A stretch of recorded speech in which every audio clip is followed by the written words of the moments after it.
Welcome back, Brooklyn Nets fans. So I am reacting to this news hours later. The trade for Ben Simmons, Andre Drummond, and Seth Curry happened around 2 p.m. It's now 11:35 p.m., so I was way behind. Busy day. Then the Nets played at 7:30 today. I had to watch that, of course. So this is just a very delayed reaction. So apologies off the top.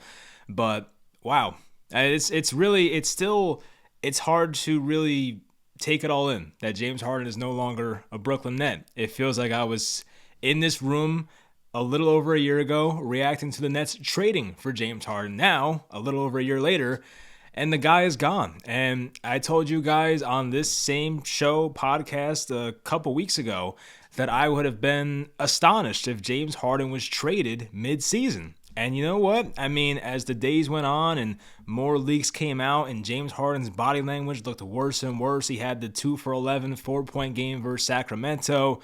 It just became more evident that something really is going on here. I figured, okay, maybe James Harden leaves in the offseason. Okay, I get that. But mid-season, I did not see it coming. But the last few days, it seemed like it was more evident. You know, they had the hamstring issues for James Harden, the hand injury. It felt very fishy, you know, and then James Harden's body language on the bench the other night, the last game in Brooklyn, which was Monday night, I think it was. James Harden was on the bench and kind of just keeping to himself. He was just wearing all black, had his hood up, and was just sitting there with his mask on, not really talking to many people. You could just kind of see it coming, and I think the Nets pretty much had to do this. I mean, we'll talk about everything. We'll talk about the big three that could have been and just how disappointing that is. I'll talk about, did the Nets, make out well with this trade? Did they get enough pieces back? All that type of stuff. Hopefully you guys enjoy the video. Leave a like, please. Definitely helps out a lot. And let's get into it. So all in all, after today, the Brooklyn Nets end up with Ben Simmons, who has not played this year, of course, Seth Curry, Andre Drummond, a 2022 first-round pick unprotected, and a 2027 first-round pick, which is protected. So getting 2 picks from Philly was pretty surprising. I expected like 1, maybe none. So to get 2 was pretty good of a return right there off the bat. But for a team like the Nets, who are supposed to compete, try to win now, the picks aren't really that important. But I guess for future trades, if they make a trade in the offseason, of course, it's nice having a couple extra first-round picks, especially one for this upcoming draft. Now, you look at Ben Simmons, Seth Curry, Andre Drummond.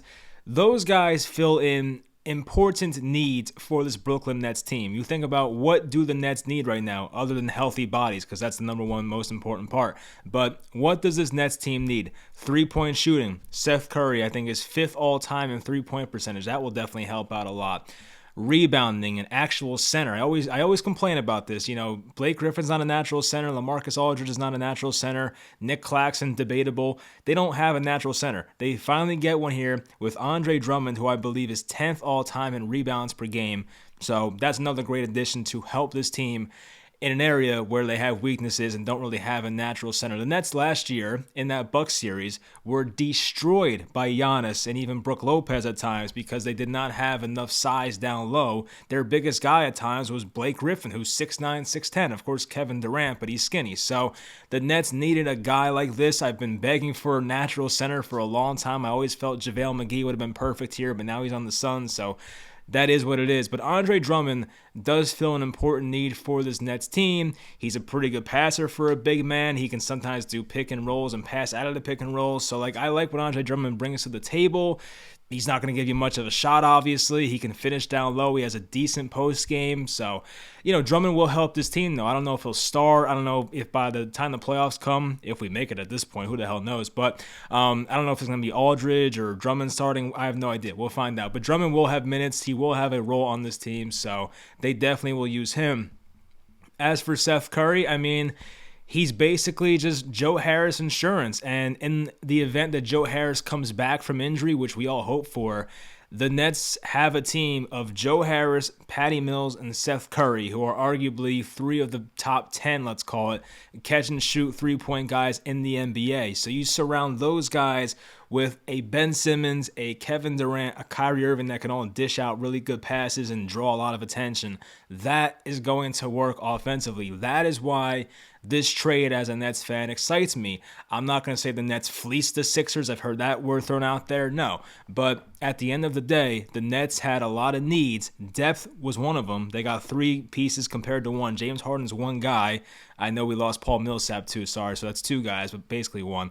And we got 3 useful players in return. So this will build the depth, and it helps the Nets in areas where they needed help. And Ben Simmons, I mean, look, the Nets, if you watched them lately, I think the Nets, the first 20 games or so, had like a top 7-8 defense in the NBA. And things were looking good. Steve Nash was like calling us a defensive team, and that was kind of odd in itself. But the Nets defense since that time, the past 25, 30 games, has been god-awful. And Ben Simmons is one of the better defenders in the NBA. Do I know what kind of shape Ben Simmons is in right now? Do I know how long it will take him to get acclimated and get into a game shape? I have no idea. I'm hoping it's only a couple weeks, but at this point, I have no idea. But Ben Simmons, when he's right, is a very good defender. We know that. Ben Simmons can run the floor and help with the pace, because there's so many times, like there's things about James Harden I don't like, of course, but one of the things about James Harden that always pissed me off was how slow he was to get up and get past half court. You know, there would be like 16, 17 seconds on the shot clock every time that man crossed half court. I'm like, can we just jog up the court for once and get into a set? Like, it's always James Harden holding on to the basketball. So with Ben Simmons, now you have a guy that can push the tempo. Even Patty Mills made a comment after the game talking about how Ben Simmons will help the pace of the Brooklyn Nets and that they want to play fast, and a guy like Ben Simmons will help that. There was also a comment from Blake Griffin saying the Nets are a better team now than they were before, so some shots fired there. But listen, I don't know how the Nets locker room felt about James Harden at this point, but it was very awkward. And as a Nets fan, I kind of mentally checked out on James Harden. I said, look, if he's gone, I don't care anymore. Like a week ago, I would have been pretty sad, but after all that's come out and all the reports and James Harden's body language and kind of making up these injuries, I'm like, you know what? If this guy doesn't want to be here, then screw him. He don't have to be here. As long as we get a good return for him, which it seems like we got a pretty fair return. Some people say we won the trade. We'll see how that pans out, of course, but the Nets got a fair return for James Harden, and Harden didn't want to be here anymore. It is what it is. You know, he faced adversity. There was no Durant. The Kyrie was part-time. I think James Harden came here with the expectations of playing with a big 3 majority of the time and just being one of the 3 guys. He did not want to be the main guy anymore. James Harden was the main guy in Houston for like a decade. He got tired of it, of course, came here, expected to just kind of not ride the coattails of Kevin Durant and Kyrie Irving, but just wanted to be a part of that and expected this to be a much easier thing than it was. And of course, you know, Durant got hurt once Harden was traded here last year. Kyrie goes down in the playoffs. Durant gets hurt this year. Kyrie's part-time, and nothing went as James Harden planned it. But anyway, for Ben Simmons, I think if you have a guy like Simmons, running point guard sometimes, fast breaks even, and having those shooters around him, like the Nets can put out a lineup this year when guys are healthy, hopefully, of Kyrie Irving, Kevin Durant, Ben Simmons, and 2 of Joe Harris, Seth Curry, and Patty Mills. Like, that would be deadly, because you're talking about 3 guys that, you know, demand attention when they have the ball. Ben Simmons, not so much. He's not the shooter that Durant and Kyrie are, no kidding. But at the same time, you know, Ben Simmons is a threat to get to the basket, of course. So you have 3 guys that could handle the ball and draw attention, and then you put 2 really, really good elite catch and shoot guys around them, whether it's Joe Harris, Patty Mills, or Seth Curry. Like, that offense would work. Now, as a Nets fan, I always tell you guys, I expect something to go wrong all the time. So do I expect to see this team healthy at any point this year? No, because I'm a Nets fan and that's what's going to happen probably. So I do hope at some point, though, in the playoffs, we do get to see a healthy Brooklyn Nets team, a full-time Kyrie Irving. And at that point, I still think this team is a finals contender. I do believe the Nets right now are still finals favorites. They're up there. They're one of the top 3 teams still. So they definitely have a shot at making the finals and hopefully winning it. I don't expect it as a Nets fan. I expected it last year. I got my hopes up already. I said I'm done with that.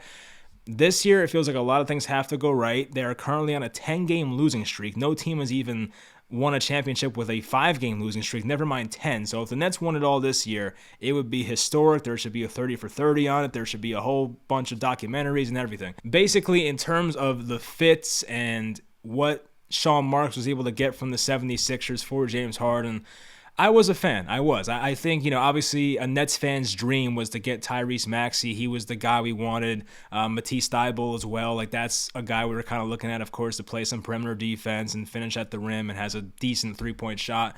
So it was unfortunate we couldn't get those guys, of course, but there's a limit, of course. The Sixers were not going to give us their entire team for James Harden. But to get 2 first-round picks, one of them being next year, of course, and getting Ben Simmons, who, when he's right, is a top 30, top 40 player in the NBA. I know he has a lot of shortcomings as a shooter. I get that, of course. He came up very, very bad in the playoffs last year, and Doc Rivers threw him under the bus, and Joel Embiid, they had a very shaky relationship there. But to get 25-year-old Ben Simmons, to get Seth Curry, as I said, 5th best three-point percentage of all time, and Andre Drummond, one of the better rebounders of all time, the Nets are addressing their needs and getting more depth. So are the Nets a better team now than they were 24 hours ago? You can make the argument. Now, I want to see what they look like when they're fully healthy, but the whole James Harden thing, I just didn't like the way it was going to go down, because here's what would have happened. Let's say, hypothetically, the Nets kept James Harden. The Nets go on to win the finals, losing the conference finals, whatever. James Harden would have had to have been extended for like a 4-year contract making $60 million per year. James Harden at this point in his career is not the type of guy that I want to make a 4-year investment in for $60 million per year. There's no chance I don't want to do that. So to get Harden off this team, off the roster, off the books, that in itself is a W to me. Like, I don't know, of course, if Harden goes to Philly and they win a championship, they win the trade, of course. Well, they'll make out very well if that's the case. But as a Nets fan, looking at the contract that James Harden's going to get, I'm like, thank God we avoided that, because you already see the decline with James Harden. You're already seeing the miles and the injuries starting to pile up here. So to get him off this team now, before we had to give him a 4-year, $200 and something million extension, we got out at the right time, I feel like. So are the Nets looked at in a very bad way because Harden was traded for 13 months ago, and the Nets gave up Jared Allen, Karis LeVert, Taurean Prince, 3 first-round picks, 4 pick swaps? Of course, the Nets should not have made that trade, looking back on it, but at least the Nets were able to salvage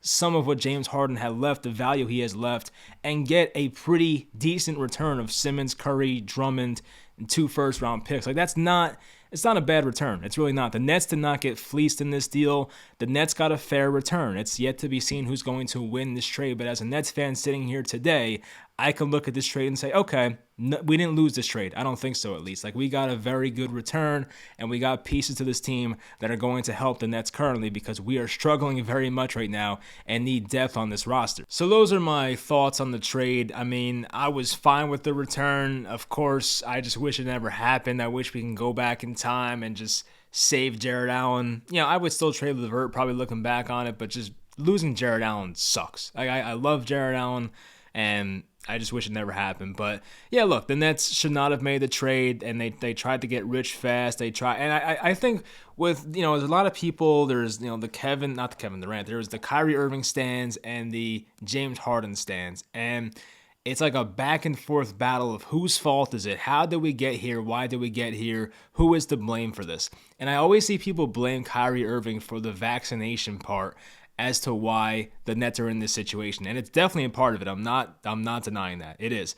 But the thing people should blame Kyrie Irving for is back when the Nets traded for James Harden 13 months ago. Because if you remember at the time, I'm sure some people remember this, Kyrie Irving was not with the Nets when James Harden was traded for. Kyrie Irving was taking a break, if you will, for 2 or 3 weeks and just walked away from the Nets and left Kevin Durant on his own.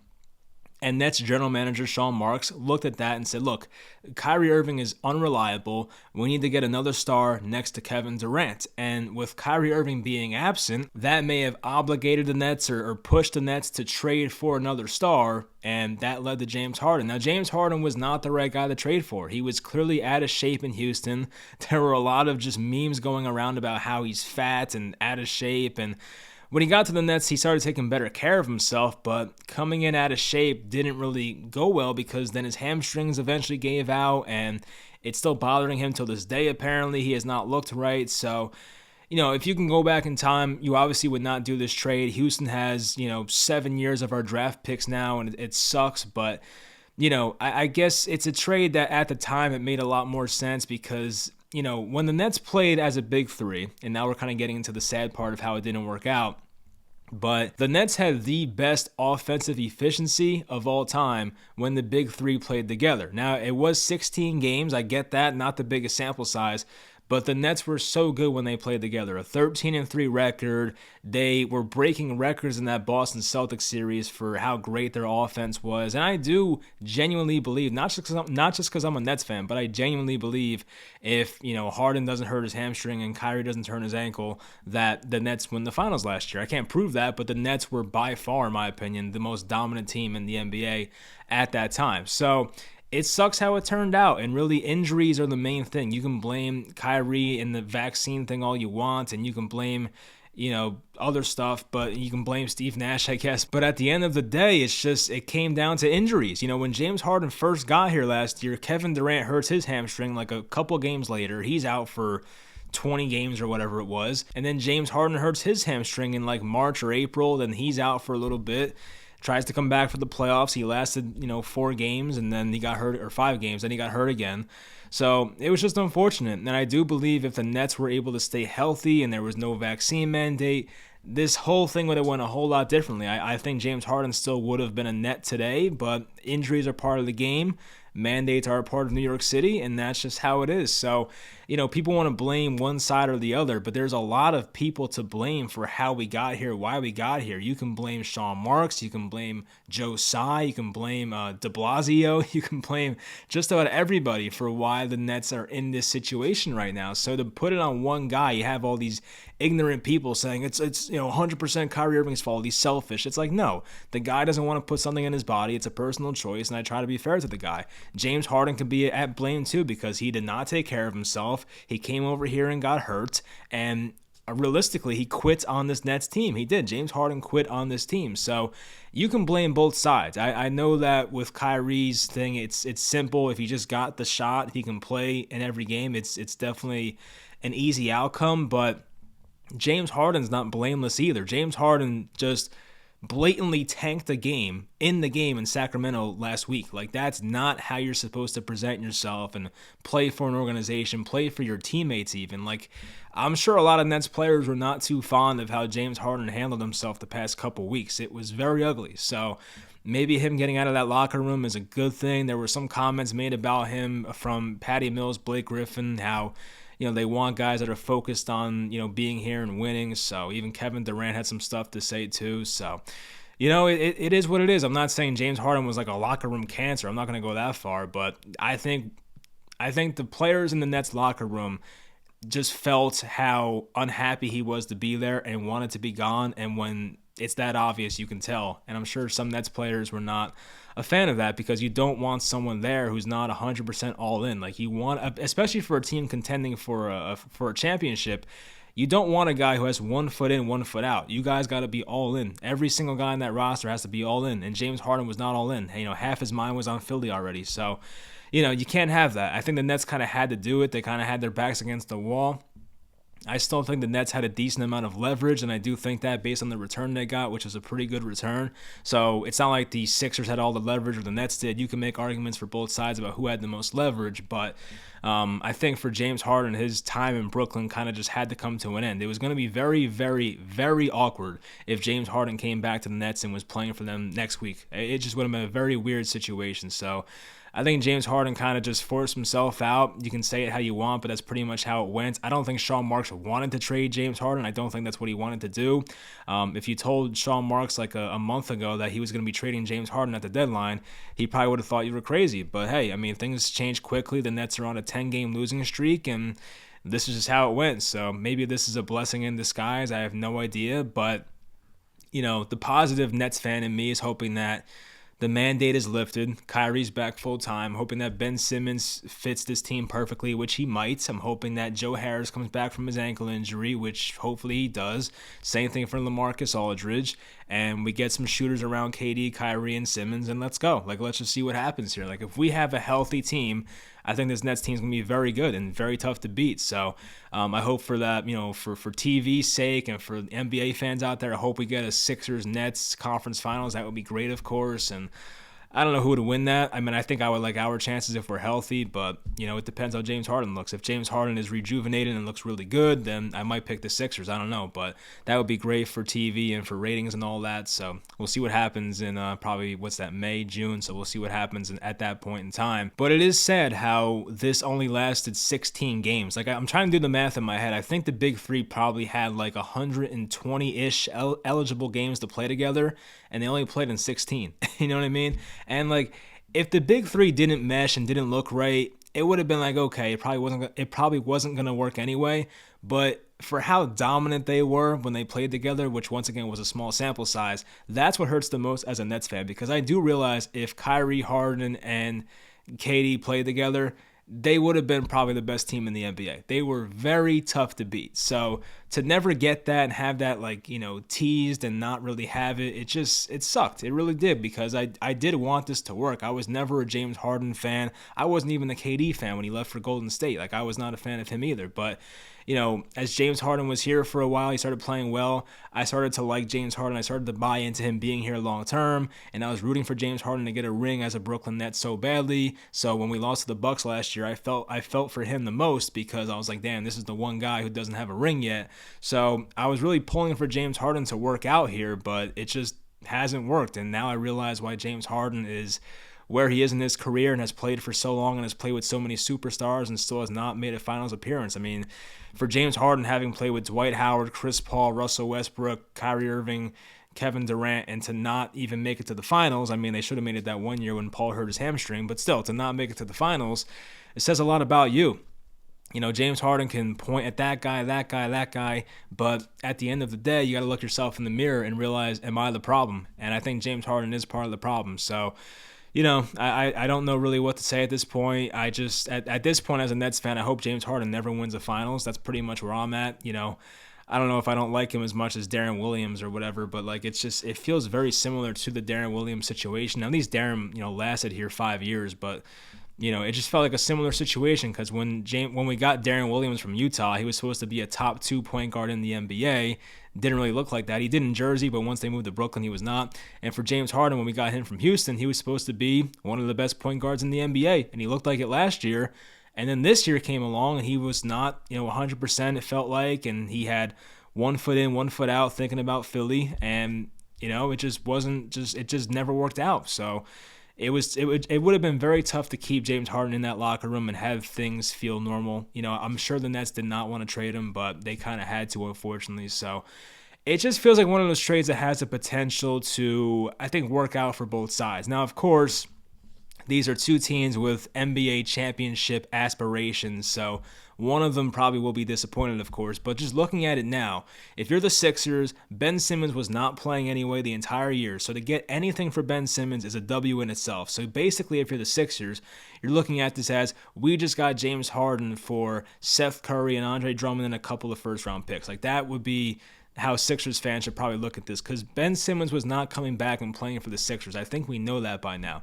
And if you're Brooklyn, you're saying, well, James Harden is due for an extension soon. We're not sure if we want to give him that, and he already doesn't want to be here anyway, so let's get rid of him and get 3 guys that fill very important needs for this basketball team right now. So I think both teams benefit from this trade right now. We will see how it plays out in the coming months, of course, but just looking at the trade now, I could see a world where both teams benefit and both teams kind of win this trade, if that makes sense. So some more things I wanted to talk about here. So Ben Simmons will join the Nets on their road trip tomorrow. I think the Nets play the Heat on either Friday or Saturday, and Ben Simmons is making that trip. I don't expect him to play. I don't think that's happening, but as for Drummond, as for Curry, there's a chance they play. I think the Nets should play them because they need everything they can get at this point. There's no really, I don't want to say there's no good players on this roster, but there's definitely some deficiencies on this roster without, most of our good players active. So, yeah, I mean, I would like to have him, of course. As for Simmons, it's nice that he will be there. That's great to hear, of course, and I think he's excited to be a Brooklyn Net according to his agent, so that's great to hear. But I think Ben Simmons, of course, has to ramp up, as Steve Nash likes to say, and it might take him I would say maybe 2-3 weeks to get back in game shape. I think Ben Simmons, it might be sooner because he's always been like a very durable athlete. He has a lot of stamina, so I think he should probably ramp up quicker than most people if I had to guess, but we'll find out, of course, what happens there. Now, this was sad news here. The Nets cut DeAndre Bembry today, which I was not really a fan of. So the Nets, there's guys on this roster that I think are worse players than DeAndre Bembry, and the Nets were one player over the roster maximum. They had to get rid of somebody, and DeAndre Bembry, who's been a nice surprise for Brooklyn this year, he's not a tremendous player, but he was shooting well from three from the corner, playing good defense. He was active, always had active hands. I was a fan of Bembry, so to see him go and keep guys like Bruce Brown and Javon Carter and even James Johnson, who I guess has been okay lately, but still, even that was a bit puzzling. So I must say, I was not really a fan of letting go of Bembry. That was a confusing move. I'm sure he'll go somewhere else and help contribute to a good team, hopefully. But I was not a fan of seeing that. I definitely wanted to keep Bembry, so I was not really expecting that to be the outcome. And of course, there was the awkward moment when Kevin Durant and LeBron James were picking their All-Star teams, and there was two players left in the draft, and Kevin Durant had to pick. It was Rudy Gobert and James Harden were the final two guys left. And Kevin Durant just looks at the board with a straight face. He's like, I'm going to need some size. And he picks Rudy Gobert. And everyone on TNT plus LeBron are making jokes about James Harden. And it's like, it was very funny. And I think Kevin Durant was like, he might have been playing with them. I have no idea if Kevin Durant was taking it serious or not, but I remember Ernie asked KD a question. He just said no. It didn't even elaborate on the question. He just said no. But yeah, it was a funny moment because I figured James Harden would be one of the last picks in the draft, and I was kind of wondering if KD was going to be the last guy because there could have been a scenario where Kevin Durant had the last pick and LeBron could have left him with KD, but luckily for KD, he didn't have to take James Harden. He was able to take Rudy Gobert. So, yeah, that was pretty funny, honestly. Now, as for something that was not funny, the Nets played a game tonight. They played the Wizards at Washington, and they lost by 1 freaking point. I mean, it was a game where the Nets were up by 9 points early third quarter. I thought maybe they could win this one. The Wizards did not have Harrell, no Dinwiddie, of course, who was traded for Porzingis today. The Wizards were shorthanded, and a guy named Raul Neto, I've heard of him, of course, but Raul Neto had 20-something points against us, played very well. Hachimura played well. Kuzma had a triple-double. So, I mean, the Nets' defense has not been good. That's why I'm excited for Ben Simmons and even Drummond to a degree because those guys should really help defensively and rebound the ball. But, yeah, the Nets, this was a game they should have won. They got a good performance from Kyrie Irving, a really good Cam Thomas game. He had an and-one three-pointer at the end in a very clutch situation. So, to have this one slip away for Brooklyn and it could have ended the 9-game losing streak, it sucks. I mean, there were some missed foul shots at the end. Kyrie missed a pretty big foul shot at the end. James Johnson missed a foul shot at the end. And there were two plays from Kyrie that were this close to being N1s. There was one where it was like a pull-up, 10-foot jumper, rolled around the rim, went out.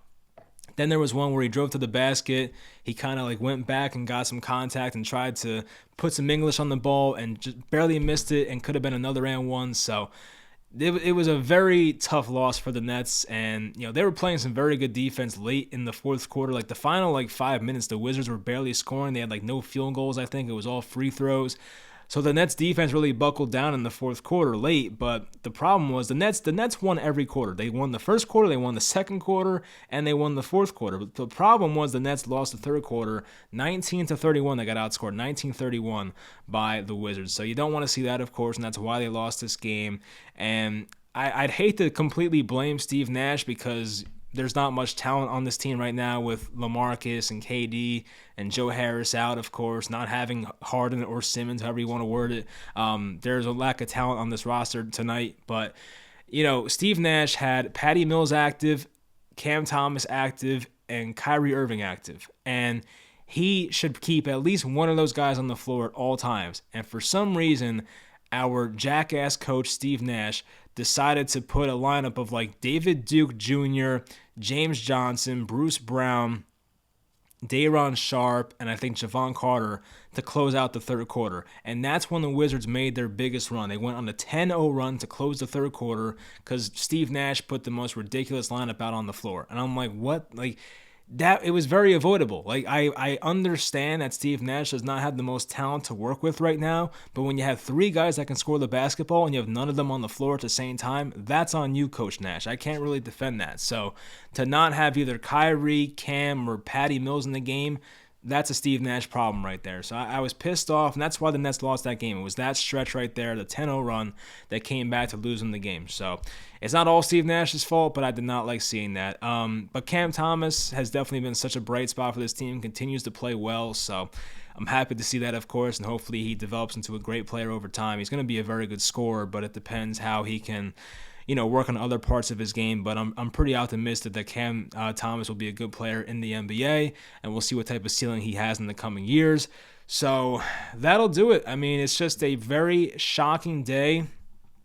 I really did not see this coming like a week ago, but as I said, a lot changed here, and the Nets' big three will go down as one of the biggest what-ifs in sports history, not just NBA, probably sports history, because once again, they were so good in the 16 games together, and I think they would have won the finals last year if they were not injured, so it just sucks. It's a very crappy situation, and I'm just saying, as a Nets fan, I'm used to it, so it is what it is, but hopefully the Nets can somehow get this team right and somehow win a championship this year.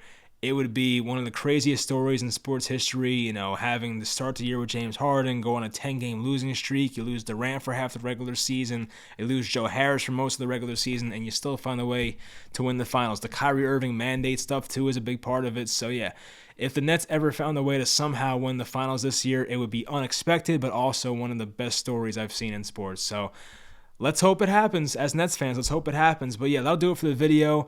I'm trying to think next time I'll talk to you guys. I'll figure that out real quick. So we have 4 games till the All-Star break. We play the Heat tomorrow at Miami, home for the Kings Monday, at the Knicks Wednesday, and then home for the Wizards on Thursday. Then it's the All-Star break. So 4 games left. And there are some winnable games. I would say the Heat, it's going to be a tough game there, of course, back-to-back in Miami. I don't expect to win tomorrow. We'll see. The Kings, they could beat the Kings, hopefully. They should have beat them last time a week ago, back when Harden was playing. The Knicks, the Knicks are playing competitive basketball now, but their record has not been that great. I would say the Knicks are probably a better team right now, for what the rosters are. So that's a toss-up game. Then you have the Wizards again. This time we're home to close out, before the All-Star break. They could win that game. So you have 3 winnable games on the schedule. The one tomorrow at Miami, that's going to be a tough one, but there are 3 winnable games to close it out before the All-Star break. So hopefully the Nets somehow find a way to at least get one of them. Let's not have this go into like a 14-game losing streak into the All-Star break. Let's try to get one win here, and we'll see what happens. But hopefully you guys enjoy the video. Crazy day in Nets land, Nets world, but it's just, hopefully it works out for the best. We'll see. But hopefully you guys enjoyed, and I'll talk to you guys next time.